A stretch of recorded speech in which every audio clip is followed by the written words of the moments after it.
Rob, a lot of questions were asked regarding human rights and how seriously that was taken at this summit. What are your thoughts on Donald Trump's response to that question? Well, it was a very long press conference, I have to say. First of all, I don't think I've ever seen Donald Trump give such a long press conference and answer Indeed. so many questions across the board. You're right, he was asked quite a lot about human rights because it didn't figure in the declaration, the four-point declaration that was signed off on by the two presidents. He said that human rights were discussed, however, and that they were important. And he suggested that there would be a link between lifting sanctions ultimately and human rights, although he wasn't very specific about it.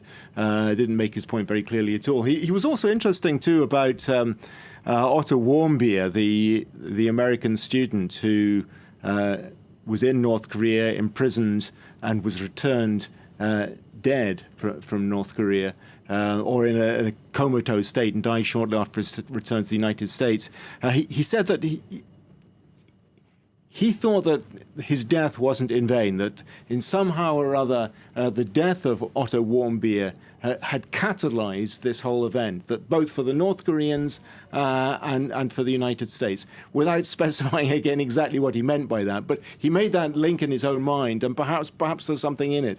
But he was quite strong on human rights, but he said that the main thing now is that we get this nuclear deal going, and off the back of that, when he was reminded, for instance, that there are 100,000 political prisoners in the gulags of North Korea, he said, yes, I know that, and I sympathize with those people, but once we get this deal going, perhaps things will start to improve for them then as well. I mean, you touched on it there, Rob. There's the four-point declaration that came out of that summit between the two leaders. A lot of reference, though, from President Trump during this press conference on details that weren't put in the document that are going to be looked at later. I mean, is that quite dangerous when you don't get things down on paper and talk about tacking things on at a later stage? Well, he did say it was a very comprehensive document. It's not really. If you look at it, it's fairly thinly sketched out what the plan is, and we knew, for instance, that the North Koreans were already agreeable to the idea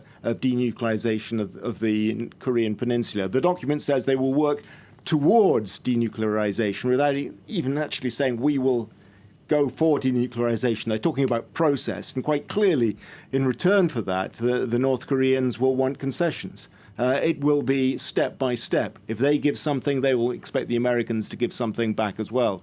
Donald Trump also recognized, interestingly, for the first time, that this could be a lengthy process, that it's not simply a question, as he appeared to think just a few weeks ago, that you say denuclearize, get rid of your nukes, dismantle your facilities. It's not as simple as that. It's a process that takes a long time, that the experts have to get to work at it.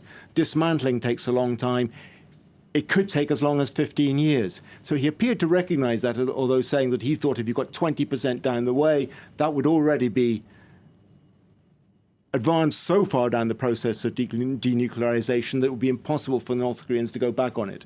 But I thought one of the most interesting points that he made on the area that was outside of the actual declaration itself was on what sort of security arrangements the United States were prepared to make to North Korea as a reward for them pursuing the nuclear process. And the most interesting ones were on security. He said, first of all, that we will not be pulling our troops out of South Korea anytime soon, although that was something that you would like to do in the more or less distant future. But most interestingly, he said what we will be doing is stopping the military exercises, which is something that really has agitated the North Koreans for a long time.